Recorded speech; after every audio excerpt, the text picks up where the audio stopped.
Hari ini kita akan membahas suatu isu yang sedang ramai dibicarakan, yaitu kontroversial, chip 666 RFID yang dipasang di dahi dan tangan kanan. Kalangan Kristen bahkan masyarakat umum di Indonesia kembali dikejutkan dengan kabar bahwa chip 666 dengan model RFID telah dimasukkan ke dalam vaksin corona COVID-19. Ternyata itu kabar burung atau hoaks ya, sama saja kabar burung atau hoaks. Dan yang memberitakan kabar itu hanya ingin mencari perhatian agar viewernya naik pesat. Untuk ulasan chip 666 ini saya pernah bahas dan pernah tulis di sewot.com loh. Lihat deskripsi di bawah ini. Waduh, kita merasakan bahwa isu ini timbul, tenggelam dan muncul lagi setelah tenggelam selama lebih dari 20 tahun yang lalu, mengenai chip 666 RFID yang dipasang di dahi dan tangan kanan manusia, sejak tahun 1994, 1998, 2003, 2009, 2017 dan sekarang 2021, lagi dan lagi di Indonesia. Pada saat ini memang Indonesia, bahkan di dunia sedang dilanda pandemi corona COVID-19 yang sangat dahsyat ini, sehingga isu apapun langkah dan tindakan yang dilakukan mengenai pandemik ini, akan menjadi viral di dunia medsos. Chip 666 RFID muncul pertama kali dari kalangan Kristen yang berkaitan dengan doktrin akhir zaman, dispensasionalisme, eskatologi, yaitu teologi yang membahas tentang zaman akhir, kedatangan Yesus Kristus yang kedua kali, dan hari kiamat, yang digoreng sana-sini menjadi isu yang menarik. Di Amerika bahkan di Israel sendiri, sekarang sudah tidak lagi ada isu chip 666 sejak tahun 2009 lalu, cukup lama ya.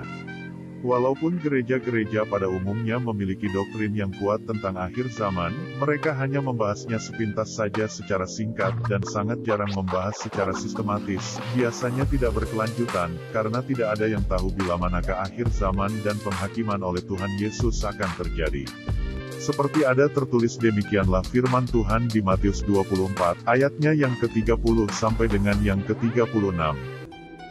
Pada waktu itu, akan tampak tanda anak manusia di langit, dan semua bangsa di bumi akan meratap, dan mereka akan melihat anak manusia itu datang di atas awan-awan di langit, dengan segala kekuasaan dan kemuliaannya. Dan ia akan menyuruh keluar malaikat-malaikatnya, dengan meniup sangkakala yang dahsyat bunyinya, dan mereka akan mengumpulkan orang-orang pilihannya dari keempat penjuru bumi, dari ujung langit yang satu ke ujung langit yang lain. Tariklah pelajaran dari perumpamaan tentang pohon ara. Apabila ranting-rantingnya melembut dan mulai bertunas, kamu tahu bahwa musim panas sudah dekat. Demikian juga, jika kamu melihat semuanya ini, ketahuilah bahwa waktunya sudah dekat, sudah di ambang pintu. Ya, Tuhan. Aku berkata kepadamu, sesungguhnya angkatan ini tidak akan berlalu sebelum semuanya ini terjadi. Langit dan bumi akan berlalu, tetapi perkataanku tidak akan berlalu. Tetapi tentang hari dan saat itu, tidak seorang pun yang tahu. Malaikat-malaikat di sorga tidak, dan anak pun tidak, hanya Bapa sendiri. Sebab sebagaimana halnya pada zaman Nuh, demikian pula halnya kelak pada kedatangan anak manusia. Fakta dari kabar burung ini sebenarnya demikian, pada tahun 2009, ada seorang pendeta atau pastor bernama A, yang bekerja sebagai teknisi dan tenaga ahli pada perusahaan microchip terbesar di Amerika, yaitu Motorola.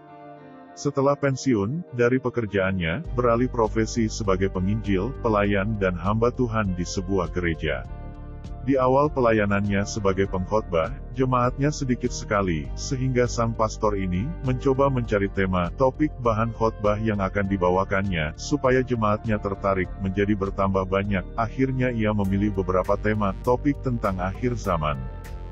Dengan berbekal pengalaman kerja sebelumnya di perusahaan Motorola, akhirnya jadilah dibuat narasi, isu-isu bahkan dikhotbahkan ke segala penjuru dunia, tentang bahayanya antikris dengan versi chip 666 yang dipasang di dahi dan tangan kanan manusia, agar manusia bisa dikendalikan oleh sang antikris atau iblis, dan hanya gereja sang pastor ini yang bisa menyelamatkannya saja. Maka pengunjung serta jemaatnya semakin lama semakin banyak. 1.000, 10.000 tiap ibadah dan kebaktian di gerejanya, sampai menyebar ke seluruh dunia termasuk Indonesia. Mari kita baca Wahyu 13, ayatnya yang ke-16 dan 17. Demikianlah firman Tuhan.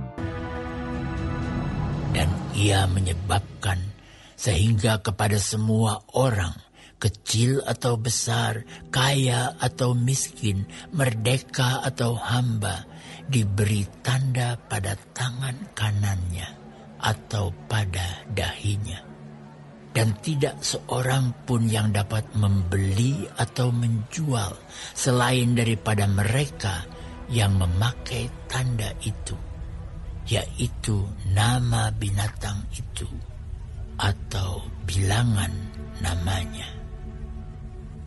Namun salah seorang temannya pastor, pendeta, menasehatinya, agar jangan sekali-kali menakut-nakutinya dengan berita bohong kepada jemaat, dan tetap berkata jujur dan menyatakan kebenaran Alkitab kepada jemaatnya.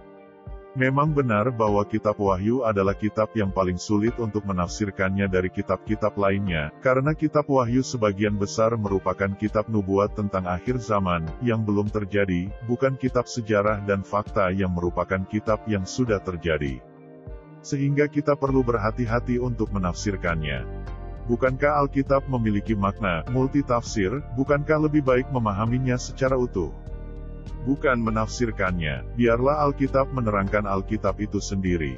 Apakah kebenaran yang tertulis di Alkitab sudah tidak logis lagi? Janganlah kita salah menafsirkan ayat-ayat di Alkitab yang dibaca, karena akan kehilangan kesempatan untuk memahami ajaran sejati tentang kebenaran Alkitab. Kesimpulan 1. Alkitab ditulis untuk dipelajari dan dipahami, untuk membangun iman kita, bukan untuk ditafsirkan dan diperdebatkan. 2. Sehingga apa yang ditulis di Alkitab sudah pasti benar dan mengandung kebenaran yang mutlak, dari dulu, sekarang, dan selama-lamanya. Namun manusialah yang menafsirkannya tanpa bantuan Roh Kudus, bisa saja salah. 3. Antikristus sekarang sudah tidak akan mempergunakan lagi teknologi seperti chip 666 RFID, yang sudah ketinggalan zaman, dan sudah ditinggalkan. Saya ulangi lagi, chip 666 RFID sudah sangat ketinggalan zaman. 4. Kalau mau, dan mungkin Antikristus sekarang sudah mempergunakan gelombang-gelombang frekuensi generasi 5.0 yang sedang dipertentangkan di dunia melalui perseteruan negara Tiongkok dan Amerika, Huawei. 5. Kalau mau maka Antikristus juga sekarang sedang mencoba pemakaian perangkat-perangkat canggih untuk menghancurkan manusia melalui perangkat-perangkat versi 4.0, Internet of Things alias IoT. 6. Tapi kita sebagai anak-anak Tuhan dan pengikut Yesus Kristus, tidak perlu takut, kalau Tuhan bersama kita, siapakah lawan kita? Baca Roma 8 ayat 31. Demikianlah renungan hari ini, terima kasih Tuhan Yesus memberkati kita semua. Amin. Subscribe ya, dan bunyikan loncengnya untuk membangun kanal kami. Terima kasih.